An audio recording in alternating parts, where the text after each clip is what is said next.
war, the killing in Ukraine. So we're selling missiles and military equipment, millions and millions, and ultimately billions of dollars to the NATO people, where I'm very friendly and we have a great relationship. But that was an amazing trip. So they're funding the entire war.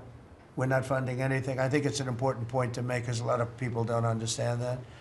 And we will continue to do that. And we're trying to get as much as we can for them. They want the American product. The American military product is by far the best in the world, and that's what they want to get. They have lots of options, but that's what they want to get. So the factories are doubling up and tripling up where they make the Patriots and other really, you could say, defense and offensive weapons.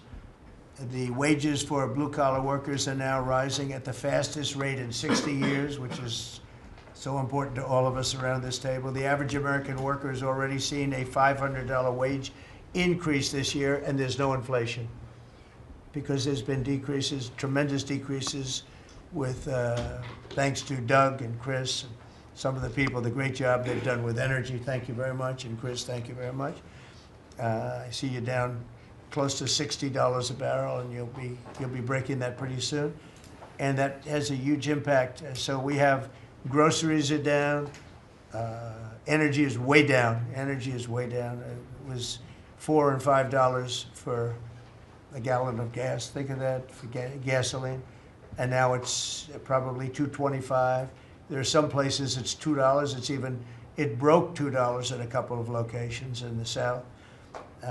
In places like California where they charge such high taxes, it's higher, but it's still much lower than what it was a year ago. So energy's way down. Groceries are way down.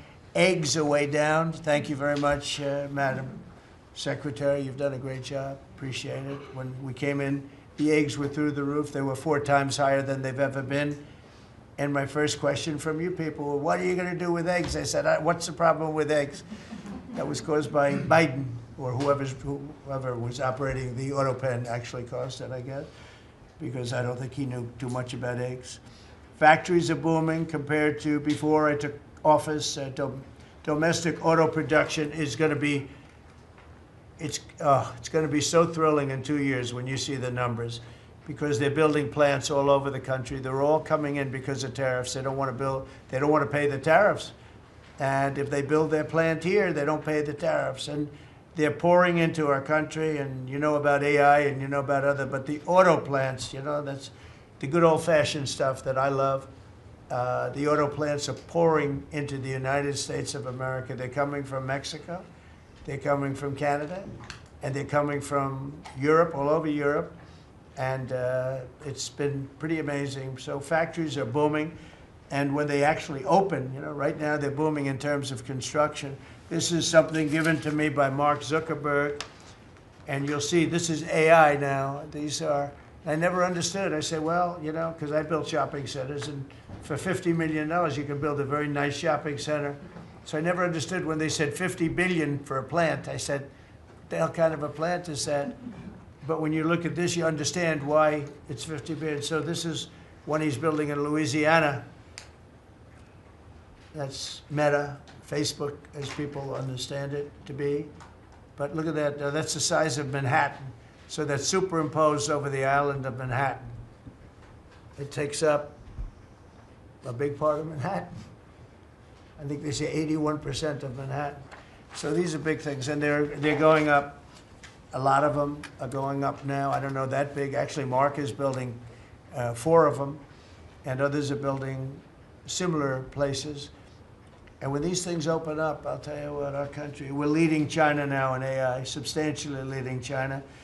And the reason is because we're letting them build their own electrical facilities. We would need double the energy that if you take all of the electricity that we produce right now in this country, you'd have to multiply it times 2 or maybe 3 times. So 3 times more than we have right now for everything, to operate your toaster and everything else, okay? 3 times more. And the way we are able to succeed, because China goes out and builds these massive plants. They're right now building 58 coal in this case, almost all coal-fired plants. And coal is back with this country too, by the way. You know, there's a reason they use it, because it's good. It works for them. And we call it clean coal. We don't call it coal. We call it clean, even very clean coal. But we have coal going up. We have nuclear going up. Nuclear is very much in vogue now. It's safe and inexpensive and great. We don't allow windmills. We're not allowing any windmills to go up. I mean, unless there's a legal situation where somebody committed to it a long time ago, we don't allow windmills. And we don't want the solar panels that I was speaking with the secretary about, because they take up, you know, thousands of acres of our farmland.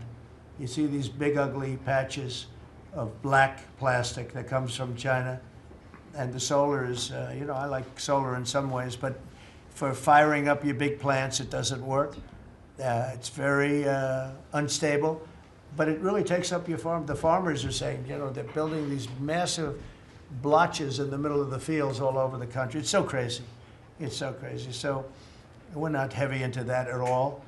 And windmills, we're just not going to allow them. They're ruining our country. They're ruining everyone. If you look at, I hate to mention countries, but you look at the UK, what's happened at UK, they have energy costs have gone through the roof. It's because of wind. They want to do everything, close up the northern parts of the country. They have oil that's tremendous. And they closed it up, and they're building windmills all over the place. And I tell them, you're my friends, but man, you're going to have a bad awakening very soon. It's going to be very bad. They're ugly. They don't work. They kill your birds. They're bad for the environment. And if you look at them from a house, your house is worth less than 50%. So I'm trying to have people learn about wind real fast, and I think I've done a good job, but not good enough, because some countries are still trying, and they're destroying themselves. Those are countries that are really destroying themselves. I hope they get back to fossil fuel, because right now, Chris, whether we like it or not, fossil fuel is the thing that works, and then you can add nuclear with it and other things, but fossil fuel is what works if we're going to fire up those big monster factories. But if you look at comparing everything before I took office, domestic auto production is up 18,000 cars a month. And we haven't even started yet, because a lot of these plants aren't built. It's up 18,000 because Ford, General Motors, and a couple of others, Stellantis, they're taking their existing plants, and they're, as quickly as they can, they're adding on to them. So when their plants open, because they're building big, modern, beautiful auto plants. But think of that, we're up 18,000 cars a month, and essentially all they've done is try and utilize their space correctly as their big plants open up. It's going to be, I hope they remember that it was this way. I hope this table gets a lot of the credit for what's happening. It gets all of the credit, because this would have never happened. We were going out of business in every way. We were losing. All the car plants were leaving this country. Now they're all coming back in, and they are coming from Canada, and they are coming from Mexico, but they're coming from Germany. They're coming from all over the world. Domestic steel production is up by 100,000 tons of steel a week. We have a 50% tariff on steel, aluminum, and various other things. Copper just got brought into the picture, and that means people are going to want to make steel here. We just made a deal with U.S. Steel. As you know, we have an outside company come in, spend $17 billion on building new plants, new everything. It's great, and it's